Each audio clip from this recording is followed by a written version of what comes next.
एकदा आत्मज्ञान झालं की सगळी कर्म भस्मसात होऊन जातात. अग्नीतील तृणाचे अग्रभाग जसे लगेच भस्मसात होतात, त्याप्रमाणे आत्मज्ञानाने सर्व कर्मे नाश पावतात. अग्नीत जळलेले बी जसे उगवत नाही, त्याप्रमाणे ज्ञानाग्नीमुळे कर्मे नाश पावतात. मोक्षप्राप्ती होते, अर्थात पुनर्जन्म होत नाही. चौथा अध्यायात आपण पाहिलं होतं, यथे धांसी समिध्योग्निर भस्मसात कुरुते अर्जुन, ज्ञानाग्नी सर्व कर्माणी भस्मसात कुरुते तथा.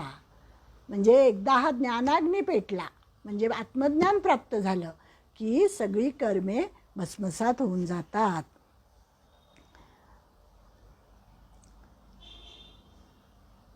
हे अर्जुना, जसे प्रज्वलित अग्नी काष्ठांना भस्मसात करतो, तसेच ज्ञानरूपी अग्नी सर्व कर्माला भस्ममय करून टाकतो. इथे आणखी एक शंका निर्माण होऊ शकते की आत्मज्ञान झाल्यावरही कर्मे कशी चालू राहतात? उदबत्ती जळल्यावरही त्याचा थोडा सुगंध मागे राहतोच ना. म्हणजे आता या संतांना आत्मज्ञान होतं, पण तरीसुद्धा त्यांनी कार्य केलं, पुढे त्यांचा देह होताच. तर मग असं कसं काय?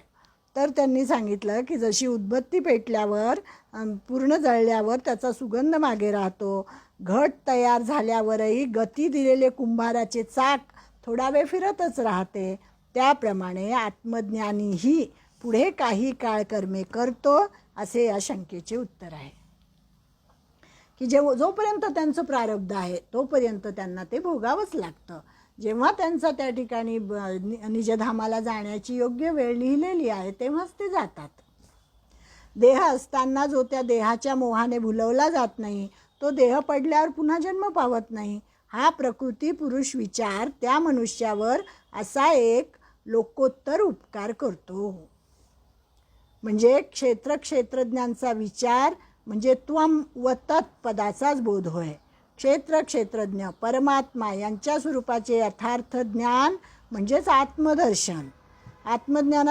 आत्मदर्शनासाठी जे उपासक उत्सुक असतात त्यात उत्तम असतात काही, मध्यम असतात काही, कनिष्ठ, मंदतर, मंदतम असे भेद आहेत. त्या उपासकाच्या अधिकारामुळे होतात. हा अधिकार लक्षात घेऊनच कर्म, भक्ती, योग, ज्ञान असे विविध मार्ग आत्मज्ञानासाठी सांगितले आहेत. आत्मज्ञानाची अशी 4 प्रधान साधने भगवंत आता पुढील 2 श्लोकात सांगतात. म्हणजे जे गीतेच्या सुरुवातीलाच आपण समजून घेतलं होतं की प्रत्येकाची योग्यता वेगवेगळी असते. कोणी ध्यान मार्गाने जाईल, कोणी कर्म मार्गाने जाईल, कोणी भक्ती मार्गाने जाईल, कोणी ज्ञान मार्गाने जाईल, आणि असे सगळे अधिकारी असतात. कोणी उत्तम अधिकारी असतो, कोणी मध्यम अधिकारी असतो. मग त्याच्यासाठी त्या विश्लेषणासाठी म्हणून हा श्लोक आहे. 24 आणि 25वा श्लोक आहे.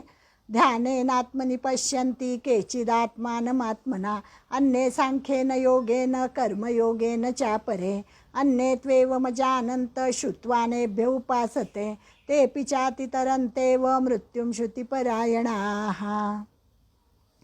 म्हणजे त्यांनी सांगितलं की परमात्म्याला काही लोक शुद्ध झालेल्या सूक्ष्म बुद्धीने ध्यानाद्वारे पाहतात. हृदयामध्ये त्यांची बुद्धी शुद्ध झालेली असते, त्यामुळे त्यांना ध्यान करायला जमतं, ध्यानयोग जमतो. दुसरे काही जण ज्ञानयोग मिळवतात, ज्ञानयोगाने ते परमात्म्याला पाहतात. काही जण निष्काम कर्मयोग करतात, कर्मयोगाने ते परमात्मा प्राप्ती करून घेतात.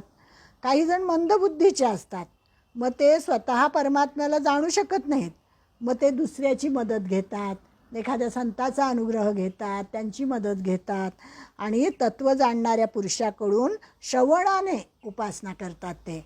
आणि ते श्रवण साधनात तत्पर झालेले पुरुषही मृत्यूरूपी संसार सागराला निस्संदेह तरून जातात. म्हणजे ही जी 4 साधनं त्यांनी सांगितली ती अधिकार परत्वे सांगितलेली आहेत, आणि त्यात परमार्थाची वाटचाल करणाऱ्या 4 अधिकाऱ्यांविषयी सांगितलेलं आहे.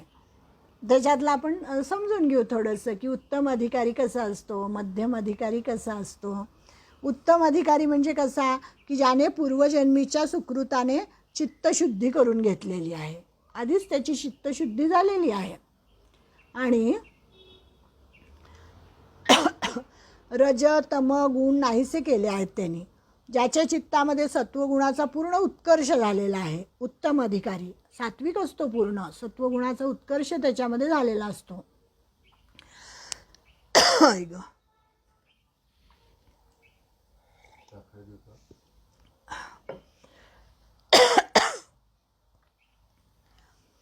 आणि त्याला या मोहामध्ये अडकलेल्या प्रकृतीची अजिबात त्याला यत्किंचितही अभिलाषा उरलेली नसते.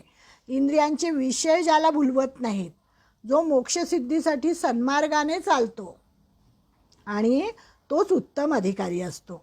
म्हणजे त्याला जगताचे मिथ्यत्व कळलेले असते. शंकराचार्यांसारखे सगळेजण की त्यांना जगाचं मिथ्यत्व कळलेलं आहे. आणि जग कसं जग मिथ्या म्हणजे काय म्हणायचं त्याला, ब्रह्मसत्य जगन मिथ्या आहे, त्याला कळलेलं आहे.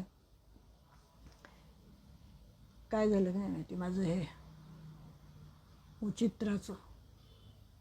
बरं ठीक आहे. आणि त्याच्या पुढचा जो असतो तो असतो मध्यम अधिकारी. हा मध्यम अधिकारी कसा असतो, ज्याला ध्यानाचा अधिकार प्राप्त झालेला नाही आहे. त्याच्यासाठी सांख्ययोग ज्ञानयोग हे आहेत. पहिला ध्यानयोगी सांगितला, हा ज्ञानयोगी सांगितला. आणि त्याच्या पुढे कनिष्ठ अधिकारी आहे, जो ध्यानाचा अधिकार नाही, ज्ञानाचाही अधिकारी नाही, ज्याला क्षेत्रज्ञ विवेक करता येत नाही, तो कनिष्ठ अधिकारी असून त्याच्यासाठी कर्मयोग अनुकूल सांगितलेला आहे. तो कर्मयोगाचा साधक आहे. ईश्वरार्पण शुद्ध बुद्धीने केलेली कर्मे शुभ होतात. कर्मे ईशू भजावा हे ज्ञानोबांचेही सांगणे आहे. अर्थात हा कर्मयोग निष्काम आहे. त्याच्यानंतरचा मंद अधिकारी सांगितला की त्याच्याकडे आत्मा म्हणजे काय, अनात्मा म्हणजे काय, या गोष्टी काही त्याला कळत नसतात. जो मंद अधिकारी असतो त्याला. तर आपण हे 4 प्रकारचे अधिकारी बघितले: उत्तम अधिकारी, मध्यम अधिकारी, कनिष्ठ अधिकारी आणि मंद अधिकारी. या अध्यायामध्ये क्षेत्रज्ञाचा जो विचार झाला त्याचे आता सार 26व्या श्लोकामध्ये सांगितलेला आहे. यावत् संजायते किंचित सत्वं स्थावर जंगमम क्षेत्रज्ञ संयोगात तद्विधी भरतर्षभ. हे अर्जुना, याच्या यावत जे काही स्थिर व चर पदार्थ उत्पन्न होतात ते सर्व क्षेत्र व क्षेत्रज्ञ यांच्या संयोगानेच उत्पन्न झालेले जाण. म्हणजे वारा सुटल्यावर पाण्यावर ज्याप्रमाणे लाटा येतात त्याप्रमाणे या क्षेत्रज्ञांच्या एकमेकांच्या मिलाफाने प्राणी मात्र निर्माण होतात. आकाराला आलेले सर्व पदार्थ पुरुष प्रकृतीहून भिन्न नाहीत. चराचर सृष्टी अशीच निर्माण झाली आहे. म्हणजे तेच की क्षेत्र आणि क्षेत्रज्ञ दोघंही महत्त्वाचे आहेत. प्रकृती जरी मिथ्या असली तरीसुद्धा ती प्रकृतीच सगळं कार्य करते आणि ती पुरुषाच्या अस्तित्वामुळे ते कार्य करते. म्हणजे पुरुषही महत्त्वाचा आहे आणि प्रकृती पण महत्त्वाची आहे. म्हणजे मिथ्या म्हणण्यापेक्षा तिला परिवर्तनशील असं सगळंजणं म्हणतात की परिवर्तन सतत घडत असतं प्रकृतीमध्ये. म्हणजे मागचा गेलेला क्षण पुन्हा येत नाही ना, तो गेला आता, त्याच्यामुळे बदल होतो, म्हणून तिला मिथ्या म्हटलेलं आहे. म्हणजे प्रकृतीशी तादात्म्य पावल्यामुळे पुरुष संसार बंधनात पडतो आणि हे बंधन तोडण्यासाठी काय करावे ते आता पुढे सांगितलेलं आहे. 26वा श्लोक आपण पाहिला ना. यावत् संजायते किंचित सत्वं स्थावर जंगमम क्षेत्रज्ञ संयोगात तद्विधी भरतर्षभ. की हे सगळं क्षेत्र आणि क्षेत्रज्ञाच्या संयोगामुळेच होत असतं. आणि आता की हे बंधन तोडण्यासाठी काय करावं ते 27व्या श्लोकात सांगतात. समम सर्वेषु भूतेषु तिष्ठन्तं परमेश्वरम विनश्यस्व विनश्यन्तं यः पश्यति स पश्यति. की जो पुरुष नाशवंत सर्व चराचर भूतांच्या ठाई अविनाशी परमेश्वराला समभावाने स्थित असलेला पाहतो तोच खरे पाहतो. म्हणजे खरा ज्ञानी कसा असतो, जी ज्ञानाची लक्षणं आपण पाहिली ते सर्व ते परत सांगितलं की समम सर्वेषु भूतेषु, की सगळ्या भूतमात्रांमध्ये एकच परमेश्वर समान रूपाने अस्तित्वात आहे. त्याच्यासाठी उदाहरण दिलं पावसाच्या धारा. पावसाच्या धारा आकाशभर असल्या तरी पाणी एकच असते. अलंकार नाना प्रकारचे असले तरी सोनं एकच असतं. त्याचप्रमाणे भूताभासात असणारा आत्मा हा अविनाशी आहे. त्यामुळे उत्पन्न होऊन विनाश पावणाऱ्या चराचर भूतमात्रात जो अविनाशी ईश्वराला समभावाने पाहतो. म्हणजे वेगवेगळे देह आपल्याला दिसतात, पशु पक्षी, कीटक, मुंगी, झाडं, वेली, वृक्ष, पर्वत, पण ह्या सगळ्यांमध्ये म्हणजे चर आणि अचर दोन्हीमध्ये असणारा आत्मा हा एकच आहे असं त्यांनी सांगितलं. समभावानी असं जो पाहतो म्हणजे परमार्थात व आत्मोन्नतीत ज्ञानचक्षुष प्रधान असतो. म्हणजे त्याला ज्ञानचक्षु प्राप्त झालेले आहेत. जो असं पाहतो त्याला ज्ञानचक्षु प्राप्त झाले आहेत आणि तोच खरे पाहतो. या पश्यती सपश्यती म्हणजे इथे त्यांना सांगितलं की आपण जे पाहतो ते खोटं पाहतो, तो जे पाहतो ते खरं पाहतो असं. मागच्या वेळेस एकदा त्या मोरपिसावरच्या डोळ्यांचं उदाहरण दिलं होतं ना, की मोरपिसाला अनेक डोळे आहेत मोरपिसावर, पण ते मोरपिसावरची जी डोळे आहेत ते काही पाहू शकत नाही. मोराचे जे खरे खरे 2 डोळे आहेत तेच फक्त सृष्टी पाहू शकतात. ते मोरपिसावरचे डोळे काही पाहू शकत नाही.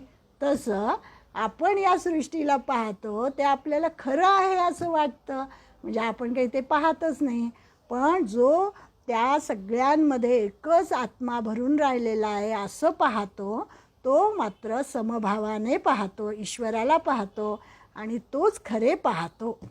म्हणजे विनाशी प्रकृतीमध्ये, विनाशी प्रकृती या नाश पावणारी प्रकृती आहे, याच्यामध्ये जो अविनाशी आत्मा आहे, परमात्मा आहे, तो जो पाहतो म्हणजे इतर सर्व डोळे असूनही आंधळेच म्हणावे असं त्यांनी सांगितलं. आता असे अविनाशी तत्व पाहणाऱ्या महात्म्याला कोणते फळ मिळते याविषयी भगवंत पुढील श्लोकात सांगतील. ते आपण पुढच्या रविवारी बघू. 28वा श्लोक आपण पुढच्या वेळेस बघू. असं हे प्रकृती पुरुष विवेचन आहे. सर्व हे ज्ञानच आहे, आपल्या बुद्धीला न झेपणारं असं हे ज्ञान आहे. कारण आपण या संसारात वावरत असतो आणि या संसारातलंच आपल्याला खरं वाटत असतं. त्यामुळे आपल्याला काही अजून हे ज्ञानचक्षु प्राप्त झालेले नाही आहेत. त्यामुळे ते सांगतानासुद्धा किती अवघड जातं आहे माझ्या लक्षात येतं इथे. आता 28वा श्लोक आपण पुढच्या वेळेस बघू. तुम्हा सर्वांना नमस्कार करते, परमेश्वराला नमस्कार करते आणि या ठिकाणी मी माझ्या वाणीला विराम देते. ओम तत्सत श्री कृष्णार्पणमस्तु.